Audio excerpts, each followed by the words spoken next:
বাংলাদেশের সর্বশেষ গুরুত্বপূর্ণ আপডেট সংবাদে আপনাকে স্বাগত। শুরুতেই সংবাদ শিরোনাম, পরে বিস্তারিত। শুরুতেই জানাবো, বগুড়ায় অস্ত্র নিয়ে কৃষক লীগ নেতা ধরা। বগুড়ায় গুলি এবং বিদেশি পিস্তল সহ কৃষক লীগ নেতা রায়হান আলীকে গ্রেপ্তার করেছে সেনাবাহিনী। এবারে জানাবো, দলকে আরও শক্তিশালী করতে ঐক্যবদ্ধভাবে কাজ করুন বললেন যুবদল সভাপতি আব্দুল মোনায়েম মুন্না। আগামী নির্বাচনে দলকে আরও শক্তিশালী এবং বিজয় করতে সবাইকে ঐক্যবদ্ধভাবে কাজ করার আহ্বান জানিয়েছেন জাতীয়তাবাদী যুবদলের কেন্দ্রীয় সভাপতি আব্দুল মোনায়েম মুন্না।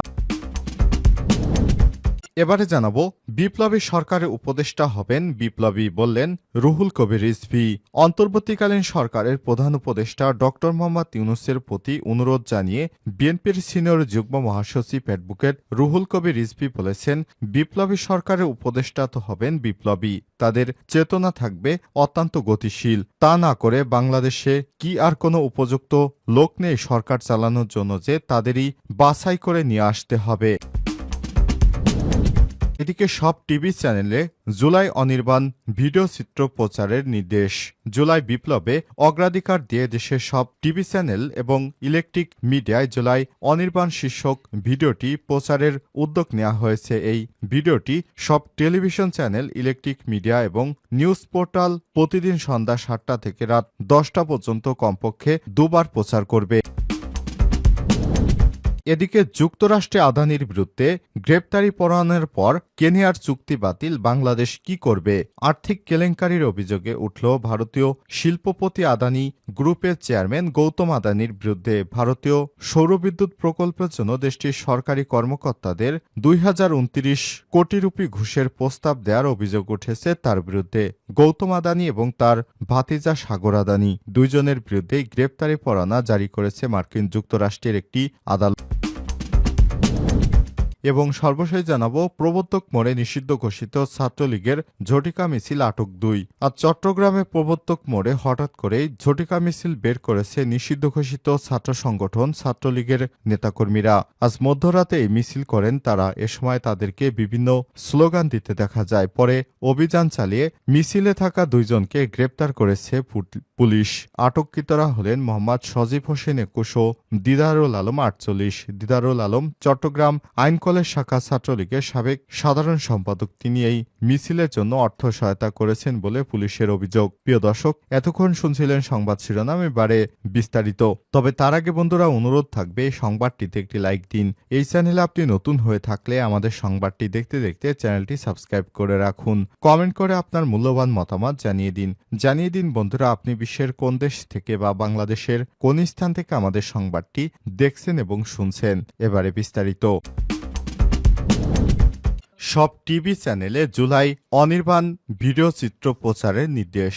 জুলাই বিপ্লবকে অগ্রাধিকার দিয়ে দেশের সব টিভি চ্যানেল এবং ইলেকট্রিক মিডিয়ায় জুলাই অনির্বাণ শীর্ষক ভিডিও চিত্র প্রচারের উদ্যোগ নেওয়া হয়েছে। এই ভিডিও চিত্র সব টেলিভিশন চ্যানেল, ইলেকট্রিক মিডিয়া ও নিউজ পোর্টাল প্রতিদিন সন্ধ্যা ৭টা থেকে রাত 10টা পর্যন্ত কমপক্ষে দুইবার প্রচার করবে। শুক্রবার ২২শে নভেম্বর বিকেলে সরকারের তথ্য এবং সম্প্রচার মন্ত্রণালয়ের জনসংযোগ কর্মকর্তা মোহাম্মদ মামুনুর রশিদ স্বাক্ষরিত এক বিজ্ঞপ্তিতে এই অনুরোধ জানানো হয়েছে।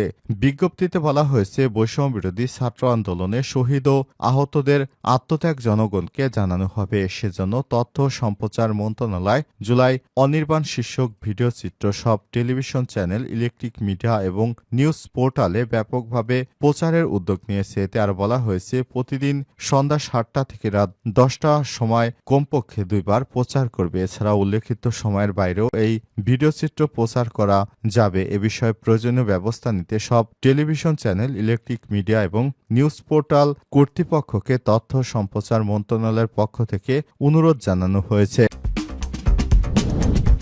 বগুড়ায় অস্ত্র নিয়ে কৃষক লীগ নেতা ধরা। বগুড়ায় গুলি এবং বিদেশি পিস্তল সহ কৃষক লীগ নেতা রায়হান আলীকে গ্রেপ্তার করেছে যৌথ বাহিনী। বৃহস্পতিবার ২১শে নভেম্বর রাত ১:৩০টার দিকে শাহজাহানপুর উপজেলার আশেকপুর পশ্চিমপাড়া এলাকা থেকে তাদের গ্রেপ্তার করা হয়। রায়হান আলী ওই এলাকার আব্দুর রহমানের ছেলে এবং আশেকপুর ইউনিয়ন কৃষক লীগের সাংগঠনিক সম্পাদক। বিষয়টি নিশ্চিত করেছেন শাহজাহানপুর থানার ওসি ওয়াদুদ আলম। তিনি জানান, গোপন সংবাদের ভিত্তিতে যৌথ বাহিনী অভিযান চালিয়ে আশেকপুর ইউনিয়ন কৃষক লীগের সাংগঠনিক সম্পাদক রায়হানকে গ্রেপ্তার করা হয়েছে। এ সময় তার বাড়ি থেকে একটি গুলি, ম্যাগজিনবিহীন বিদেশি পিস্তল উদ্ধার করা হয়। তিনি আরও বলেন, গ্রেপ্তার ব্যক্তির বিরুদ্ধে আগে কোনো মামলা আছে কিনা সেটি যাচাই করা হচ্ছে। যাচাই বাছাই পর তাকে আদালতের মাধ্যমে কোর্টে চালান করা হবে এবং সেখান থেকে রিমান্ড শেষে তাকে আবার কারাগারে নিয়ে যাওয়ার নির্দেশ আসলে তাকে সেখানে নেওয়া হবে। যুক্তরাষ্ট্রে আদানির বিরুদ্ধে পরোয়ানার পর কেনিয়ার চুক্তি বাতিল, বাংলাদেশ কি করবে? মার্কিন বিচার বিভাগ ডিউজে অভিযোগ করেছে, ভারতীয় সৌরবিদ্যুতের কাজ পেতে আদানি গ্রুপ 2029 কোটি রুপি ঘুষের প্রস্তাব দিয়েছে। এজন্য যুক্তরাষ্ট্রে আদানির বিরুদ্ধে গ্রেপ্তারি পরোয়ানা জারি হয়েছে। এদিকে ভারতীয় শিল্পপতি গৌতম আদানির বিরুদ্ধে এই গ্রেপ্তারি পরোয়ানা জারির একদিন পর আফ্রিকার দেশ কেনিয়ার প্রেসিডেন্ট উইলিয়াম রুটো গৌতম আদানির সঙ্গে হওয়া দুটি বড় বড় চুক্তি বাতিল করেছেন। আদানি গ্রুপ কেনিয়ার প্রধান বিমানবন্দরের 1.85 বিলিয়ন মার্কিন ডলার বিনিয়োগের পরিকল্পনা করেছিল। চুক্তি অনুযায়ী তারা সেটি 30 বছরের জন্য পরিচালনা করবে। এছাড়া দেশটিতে বিদ্যুৎ লাইন নির্মাণের জন্য জ্বালানি মন্ত্রণালয়ের সঙ্গে 736 মিলিয়ন মার্কিন ডলারের একটি চুক্তি ছিল। সবকিছুই বাতিল করা হয়েছে। এরই মধ্যে কোম্পানিটির সঙ্গে চুক্তির ক্ষেত্রে কোনো দুর্নীতি হয়েছে কিনা তা খতিয়ে দেখার আদেশ দিয়েছে বাংলাদেশ। কারণ বাংলাদেশের সঙ্গে আদানির বিদ্যুৎ রপ্তানির একটি চুক্তি রয়েছে। এ বিষয়ে ভারতীয় সংবাদ মাধ্যম দ্য হিন্দুকে জ্বালানি বিশেষজ্ঞ বুয়েটের অবসরপ্রাপ্ত প্রফেসর ডক্টর ইজাজ হোসেন বলেছেন, গৌতম আদানির বিরুদ্ধে ওঠা অভিযোগ ও গ্রেপ্তারি পরোয়ানার বিষয়টি বাংলাদেশের জন্য লাভজনক হবে। তিনি জানিয়েছেন, আদানির সঙ্গে বিপ্লবী সরকারের উপদেষ্টারা হবেন বিপ্লবী রিজভী।